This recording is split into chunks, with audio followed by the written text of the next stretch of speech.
Hello guys, welcome to tea time. आज हम बात करेंगे बंगाली ब्यूटी रोमा दास गुप्ता यानी सुचित्रा सेन की। रोमा दास गुप्ता पैदा हुई थी 6 अप्रैल 1931 भंगाबाड़ी में। तब ब्रिटिश इंडिया का रूल था और उसके बाद जब पार्टीशन हुआ तो फिर वो बांग्लादेश आ गई।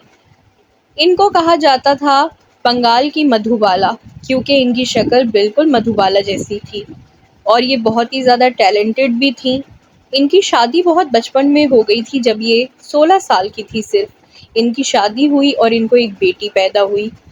बेटी के पैदा होने के बाद इनके ससुर और इनके जब हस्बैंड को पता चला कि ये एक्टिंग करने की शौकीन है, तो उन्होंने इनको बहुत ज़्यादा इंस्पायर किया कि वो एक्टिंग स्टार्ट करें। वो गई, उन्होंने अमेरिका से कुछ ट्रेनिंग ली, वापस आकर उन्होंने एक्टिंग स्टार्ट कर दी। बात करें उनकी एक्टिंग की, तो सबसे पहले हीरो उनके उत्तम कुमार रहे। उत्तम कुमार के साथ लगभग फिर उन्होंने 20 साल तक काम किया। उन्होंने बांग्लादेश की बहुत सारी फ़िल्मों में काम किया है। हिंदी में उन्होंने बहुत कम, कुछ ही फ़िल्मों में काम किया है, लेकिन बांग्ला की बहुत ज़्यादा फ़िल्मों में इन्होंने काम किया है। बताते हैं कि ये बहुत उसूल पसंद एक्ट्रेस थीं। ये जो है वो हर ऐरी-गैरी फ़िल्मों में काम नहीं करती थीं। इनके जो हिंदी मूवीज़ में भी रोल जो थे वो बहुत ही प्रोमिनेंट और बहुत ही ज़बरदस्त थे। इन्होंने आंधी में रोल किया था, जो कि इंस्पायर्ड था इंदिरा गांधी से। फिर इन्होंने देवदास में पारो का रोल किया था। इनकी खूबसूरती देखते ही नज़र आती थी और लोग इनके लिए बहुत ज़्यादा क्रेज़ी थे। बांग्लादेश में जैसी इनकी फ़ैन फॉलोइंग थी, उसके बाद वैसी फ़ैन फॉलोइंग किसी भी एक्ट्रेस की ना हो पाई। इन्हें 1963 के Moscow international festival silver prize मिला था अपनी अदाकारी के लिए। इन्होंने अपने करियर की शुरुआत 1952 में ही कर ली थी। शुरुआत की 2 फ़िल्म्स रिलीज़ नहीं हो सकी थी। फिर इन्होंने फ़िल्म की शारे चतुर उत्तम उत्तम कुमार के साथ, और फिर इनका लीड पेयर बहुत ज़्यादा फेमस हो गया था इसके बाद। इन्होंने 60 में से 30 फ़िल्मों में काम किया उत्तम कुमार के साथ। इनके फ़िल्म्स को ठुकराने के किस्से भी बहुत ज़्यादा मशहूर हैं। बताते हैं कि एक दफ़ा इन्होंने राज कपूर की मूवी को इसलिए इनकार कर दिया था क्योंकि इनका राज कपूर का झुक के इनको इनको फूल देना इनको पसंद नहीं आया था। इन्होंने सत्यजीत रे को भी मना कर दिया था उनकी एक फ़िल्म के लिए। इनके हस्बैंड देवनाथ सेन की 1970 में मौत हुई। कहते हैं कि जब इनका स्टारडम उरूज पे था, तब इनकी अपने हस्बैंड से नहीं बन पा रही थी और इनके हस्बैंड जो है इनको और इनकी बेटी को छोड़कर चले गए थे अमेरिका, जहाँ पे उसके बाद इनसे इनका कोई राब्ता नहीं था। सुचित्रा को अपने हस्बैंड पे बहुत ज़्यादा गुस्सा था, लेकिन 70 में जब उनकी डेथ हो गई तो सुचित्रा सेन को बड़ा अफ़सोस हुआ और उनको लगा कि बहुत ज़्यादा मतलब देर हो गई। और बिल्कुल ऐसे ही है। उन्होंने आंधी में जो रोल किया था इंदिरा गांधी का, कांग्रेस ने उस फ़िल्म के बारे में बताया था कि इनको बहुत गलत इमेज में पोर्ट्रे किया गया है, क्योंकि उस मूवी में इनको सिगरेट पीते और ड्रिंकिंग करते हुए दिखाया गया था।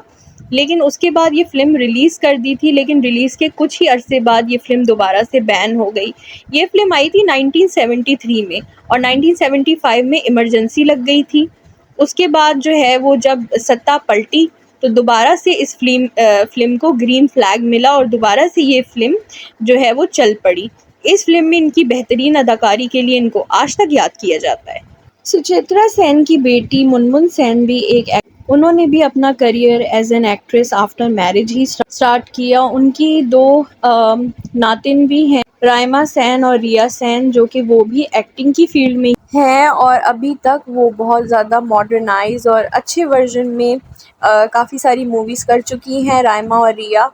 उसके अलावा बात करें अगर सुचित्रा सेन की, तो उनके बारे में ये बहुत मशहूर है कि एक दफ़ा उनको दादा साहब फाल्के का अवार्ड मिला, जो उन्होंने लेने से इसलिए मना कर दिया क्योंकि उन्होंने बताया कि मैंने मना कर दिया था कि मैं अब कभी लाइमलाइट में नहीं आऊँगी, तो अगर ये अवार्ड आप लोग मुझे देना ही चाहते हैं तो मेरे घर आकर दे दीजिए। लेकिन ये चीज़ दादा साहेब फाल्के के रोल्स में नहीं थी, तो उनको ये अवार्ड नहीं मिला। लेकिन उनको इस बात का कोई रिग्रेट नहीं है। लोग उनको कभी तो घमंडी, कभी तो बेवकूफ़ भी समझते थे कि जो है वो इतने चीज़ें जो है वो ठुकरा देती थी, इतने अवार्ड्स वग़ैरह। लेकिन मानना पड़ेगा, उनकी बेहतरीन एक्टिंग बहुत ही मतलब कम लोगों के पास ये हुनर होता है जो सुचित्रा सेन के पास था। और बहुत सारे एक्टर्स उनकी तारीफ़ किया करते थे, बहुत सारे लोग उनके साथ काम करना चाहते थे क्योंकि उनका काम था ही बड़ा उम्दा। हिंदी मूवीज़ में सुचित्रा सेन ने अपने करियर की शुरुआत देवदास से की, जिसमें उनके साथ दिलीप कुमार, वैजयंतीमाला, मोतीलाल थे और ये फिल्म उन सभी अदाकारों के लिए मील का पत्थर साबित हुई। देव आनंद के साथ इन्होंने 2 फिल्मों में काम किया, बम्बई का बाबू और सरहद, जो कि भी हिट रहीं, और उसके बाद इन्होंने धर्मेंद्र के साथ मूवी में काम किया जिसका नाम था ममता, और इन सारी फिल्मों में इनकी अदाकारी देखते ही बनती थी।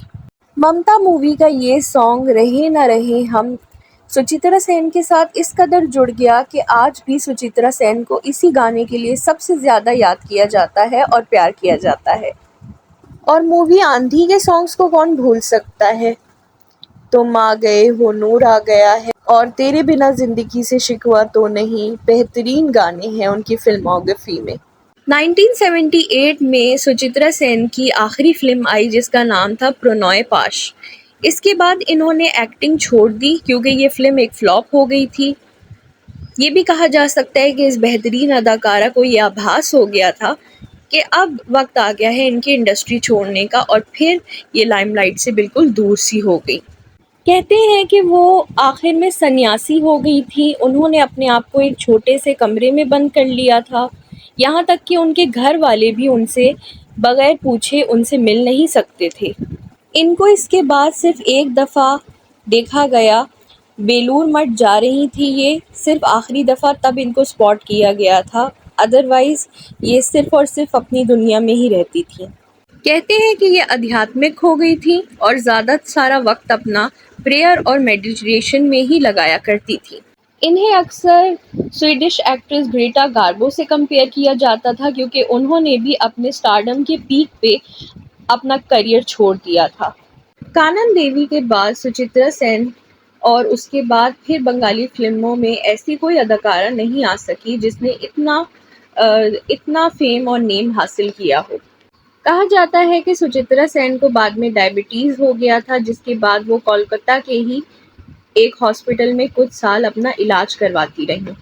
17 जनवरी 2014 में 82 साल की उम्र में इनका निधन हो गया। इनकी डेथ पे सारे बड़े पॉलिटिशियंस, चाहे वो मोदी हो, चाहे वो शेख हसीना हो बंगाल की, सब ने बहुत ज़्यादा अफसोस किया।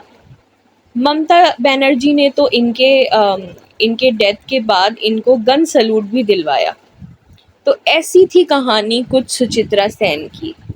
ये बहुत ही कमाल, बहुत ही बेहतरीन और बहुत ही खूबसूरत एक्ट्रेस थी जो कि हमेशा हमारे दिलों में ज़िंदा रहेंगी। कैसी लगी आपको आज की वीडियो, ज़रूर बताइएगा मुझे कमेंट्स में। ऐसी और वीडियोस के लिए मेरे चैनल को कर दीजिए सब्सक्राइब। मैं मिलूँगी आपसे next time. Take care, bye bye.